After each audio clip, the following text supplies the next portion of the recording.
buying that perfect house. But this one turns into a complete legal nightmare. We're talking about a court case that literally unwound a multi-million-dollar home sale. Think about this number, $1.5 million. I mean, that's life-changing money for most of us. And for one couple, that was the price tag on what they truly believed was their perfect forever home. And what a home it was. We're talking a gorgeous 4-bedroom Tudor-style house. It's in the Marven Gardens neighborhood of Margate City. Super historic, super desirable, right there on the Jersey Shore.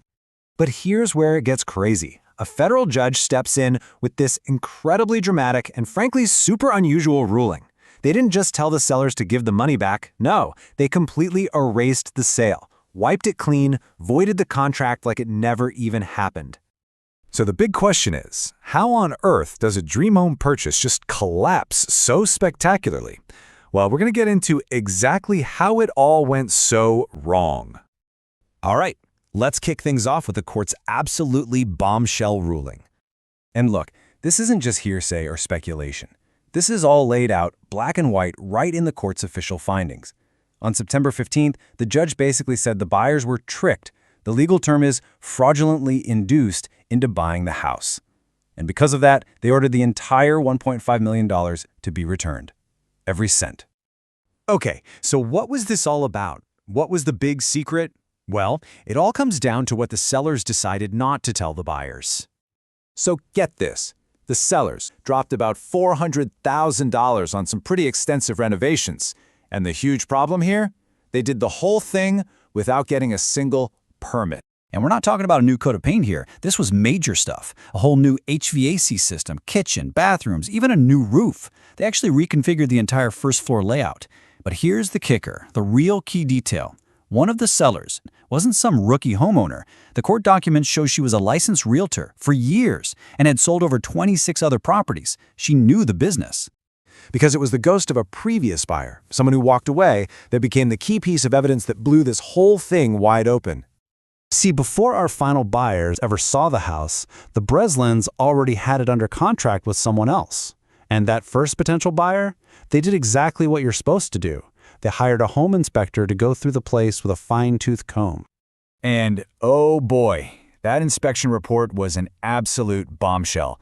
The sellers got handed a 44-page document just listing out a disaster zone of serious problems. We're talking rotted floor joists, mold, termite damage, bad stucco. I mean, the repair estimate for the stucco alone was over $112,000. So yeah, that first buyer very wisely backed out of the deal immediately. And this right here is where everything starts to go off the rails legally. You know those seller's disclosure forms you have to fill out? Well, you are legally required to disclose any major problems with the house that you know about. And the Breslins? They were now holding a 44-page report that was basically a certified list of known major problems. But did they disclose it? Nope.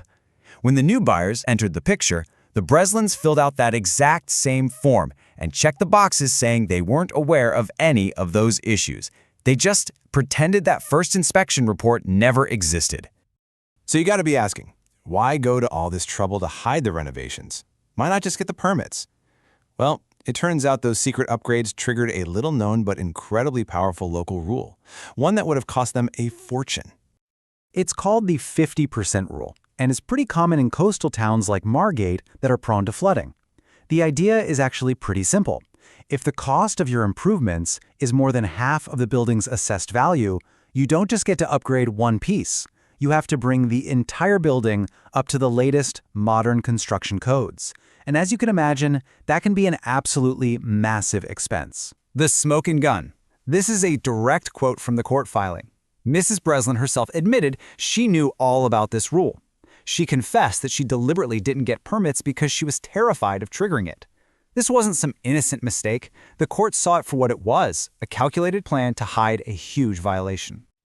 Okay, so with all that on the table, the really crucial question becomes, how did the judge see all this? Was it just, a simple broken contract, or was it something much, much more serious? And the judge drew a very important legal line in the sand. They said, no, this isn't just a breach of contract. The court's official ruling was fraudulent inducement. And what that means in plain English is that the entire agreement was built on a foundation of lies. It was based on active, deliberate deception from day one, which means it wasn't just broken, it was void from the very start. And here's the money quote from the judge's decision. The court found the buyers had proven deliberate concealment. That's the key phrase.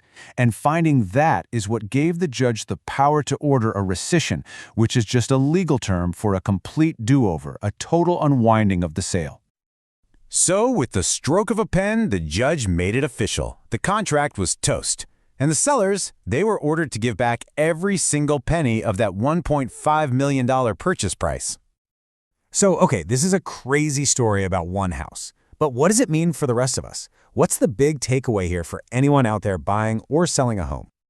There are a few really big lessons here. First, that little phrase, as is, isn't a get-out-of-jail-free card. It doesn't give sellers a license to lie. You still have a legal duty to tell buyers about any major hidden problems you know about, what the law calls latent defects. Second, unpermitted work is basically a ticking time bomb. It can lead to catastrophic consequences, including huge fines or, even in the worst cases, a demolition order. And finally, for all you buyers out there, this is your reminder to always do your homework. Go to the city, check the permits yourself. And all this leaves us with one final big question to chew on.